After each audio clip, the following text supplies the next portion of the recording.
Young Americans are falling for the allure of socialism and all the free stuff that comes with it, but they don't really know about the use of government force to take your stuff, to give it to others, and to stop you from speaking out about it. So strap in and welcome to the Rob Maness Show.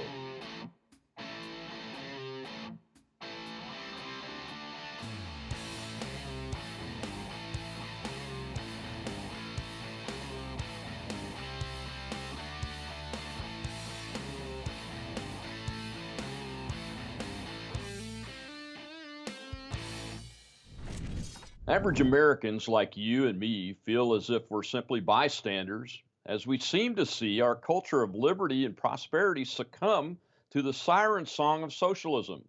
Socialism is the single form of government responsible for hundreds of millions of deaths at the hands of government in the 20th and 21st centuries, but the allure of free everything seems to be drawing large fan bases of American voters to candidates like avowed socialist Bernie Sanders, who actually honeymooned in Moscow when it was the capital of the largest socialist experiment and killing machine of the last century, the failed communist Soviet Union.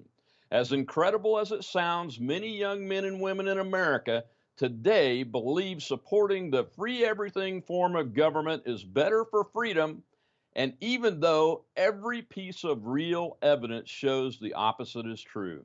This week, we're discussing socialism and the craziness of American culture. Why socialism is making a comeback is our main question, but we also want to understand why social justice warriors are now attacking feminists, how the left hopes to abolish America through illegal immigration, why rage has replaced reason, and social media death threats proceed disagreements, and what steps we rational citizens can pursue to secure our nation from these pending disasters. Author David Limbaugh addresses all these questions in his #1 best-selling book, Guilty by Reason of Insanity, exposing the insanity behind the left's paradoxical betrayal of all they claim to stand for.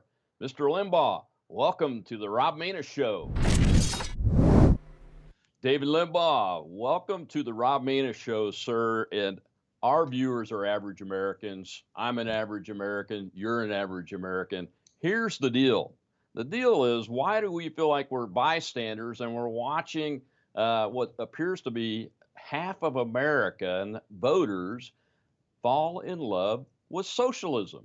I spent my entire adult life fighting socialism. My dad did too, and so did millions of other Americans. Help us out from your perspective. Why in the Well, heck is this happening? as we know, the left controls academia, and you've had history books and other academic textbooks distributed throughout the universities. Howard Zinn, A People's History of America, Matthew Robertson, I think it was like the Robber Barons, we get that title. The American Pageant, which is one of the most popular history books today. They're all strongly anti-capitalist. See, it's not just that the millennials and the other young people are enamored with socialism. They are turned off, indoctrinated against capitalism. It's two sides of the same coin, but there's a distinct difference. And you've got the overwhelming number or percentage of college professors who are liberal, far left these days. 40% of colleges show no registered Republicans at all. The other 60%, just a few in terms of percentage. So it's so biased, it's unbelievable. We have the same thing going on in our culture, and the media, which is in cahoots with the Democratic Party and the liberal establishment. You have these economists from UC Berkeley who are very prominent and influential because the media is in cahoots with them, and they're promoting this. I think it's Thomas Piketty. He's a French economist who's just outright socialist. And so they're integrating all these media stories with a socialist slant. And so it's presented as fact, it's presented as not even debatable. And so it seeps into our culture as if, I mean, quietly. And I think the other thing is that young people are seduced by this lie, this false promise of compassion. Liberals always claim they have a monopoly on compassion, because they're willing to give the government's resource, to give the other people's money away through the agency of government to third parties, and they claim that's compassionate, when in reality, statistics show that individual liberals are not as compassionate and charitable as conservatives. And they consider it compassionate when you compel the redistribution of money from government. They never talk about the costs of any of these things.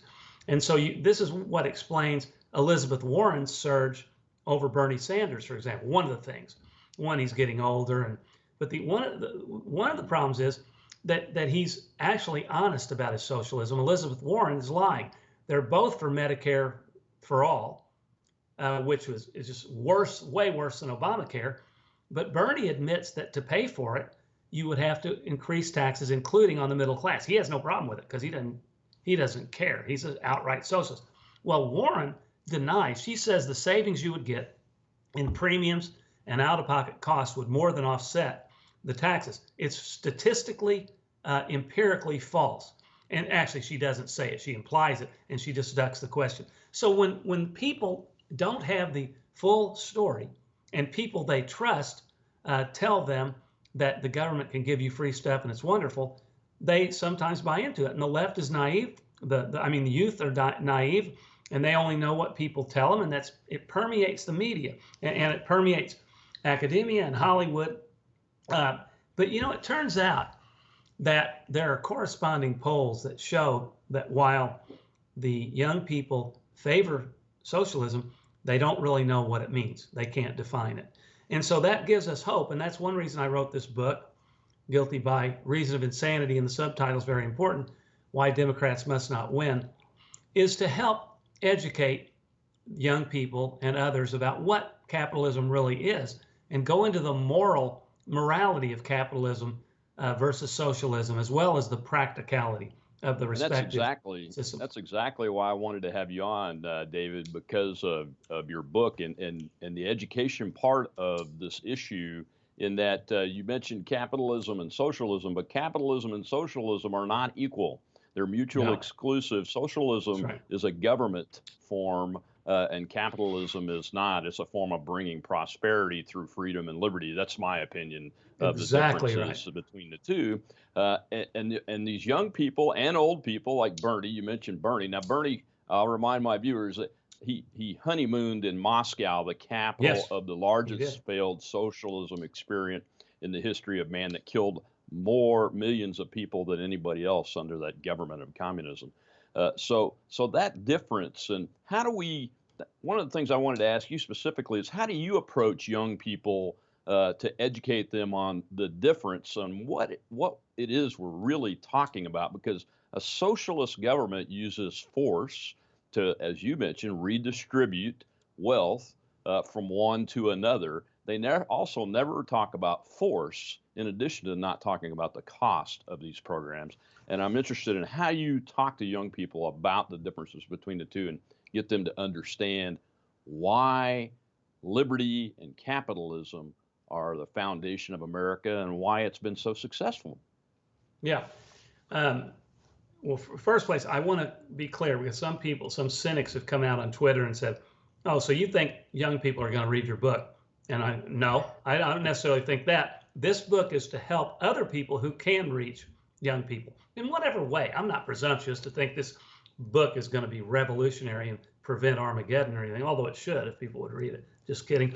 So I think, though, if I were given an opportunity, and I would take the opportunity and have in the past, I would say what you did, that the foundation of this country is based on liberty.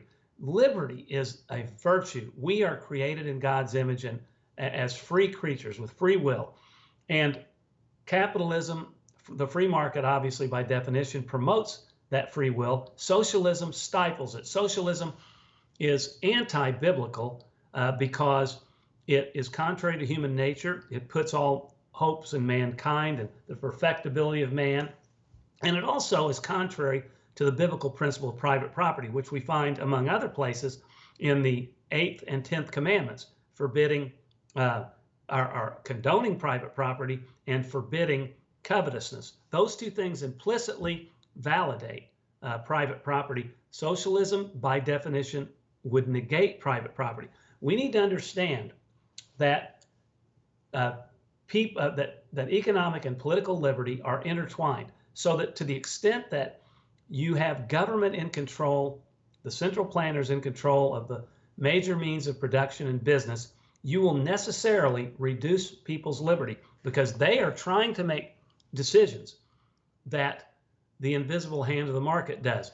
Adam Smith's invisible hand said that people making their own decisions in a marketplace, millions and billions of people worldwide making their own decisions in the marketplace as to whether they are willing to enter into a transaction with another person where both people can benefit. I'll pay you what I'm willing to pay you if you're willing to sell at that price. By definition, both people benefit. And you do that on a large scale, exponential scale of millions of people. There's no way in the absence of omniscience that a central planner could make all those decisions.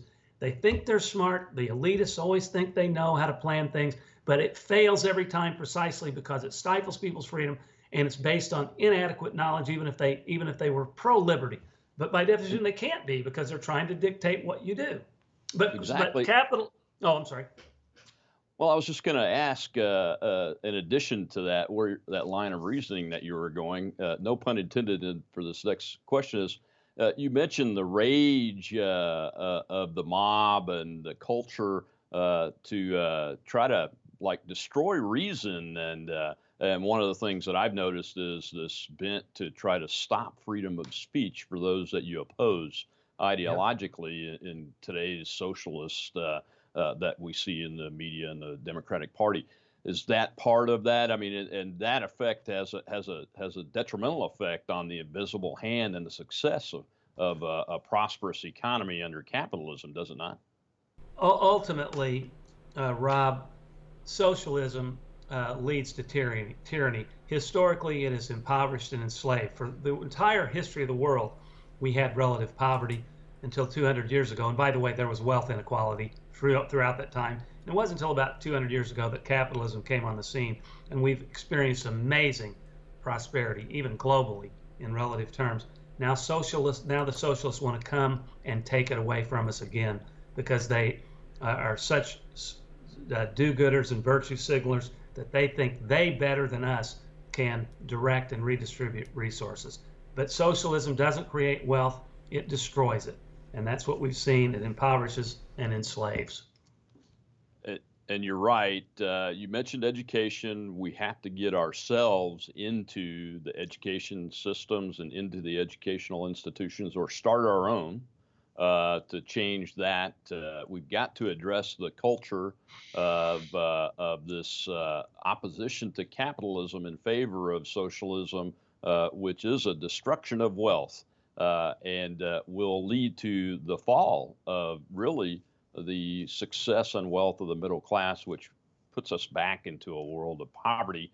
But what else is there, David? I know you mentioned in your book there are ways we can prevent this fall from happening, but we've got to take some actions. I just mentioned a couple. What others are there? Well, my goal is to help people understand just how immoral socialism is. See, it's based on this false premise that it's compassionate, and at some point, the purveyors of these lies are going to have to be judged on their results rather than their professed good intentions. You can talk about you can talk all day about how wonderful and compassionate and sharing and giving you are, and then you have to explain how the system that you promote leads to such impoverishment. And so I really think it's all boils down to a war of ideology. And we need to explain in practical terms. I do think we need to explain how capitalism is moral. It's not a moral system. It doesn't purport to be a spiritual system, but it is very compatible with our moral standards, because it promotes freedom and prosperity. And nothing could be better than that, lifting the standard of living for all of mankind. And so I just think we need to make that case and quit rolling over and conceding the point that liberals are wonderful, more compassionate than we are, when in fact they aren't at all. You're absolutely right. Again, they are not compassionate. They don't support the idea of liberty and prosperity other than for themselves and the group that they have that controls their socialist form of government that they want. And I appreciate you coming on today and talking to us about your book, David. What's the best way for folks to get a hold of you? You want to put out your website or? I don't do much on the website. I'm just on Twitter at David Limbaugh, my name, and that's pretty much it. I appreciate you giving me the opportunity to talk about the book. It's called "Guilty by Reason of Insanity: How the Democrat or Why the Democrats Must Not Win." I need to remember the title of the book. There you have it, folks. Thank you very much, David Limbaugh, author of Guilty by Reason of Insanity: Why the Democrats Can't Win. And we will certainly make sure that our families and our viewers are aware of the book and read it and continue our fight to reinstate the culture of liberty in the United States of America and among its people. Thank you very much. Appreciate the work you're doing, and thank you for having me on. Well, we're very thankful for David Limbaugh coming on the show and helping us understand. And I'll just remind my viewers, teach your children, say no to the draw of free stuff under socialism, because it only ends in death by government force. Until next week on the Rob Maness Show.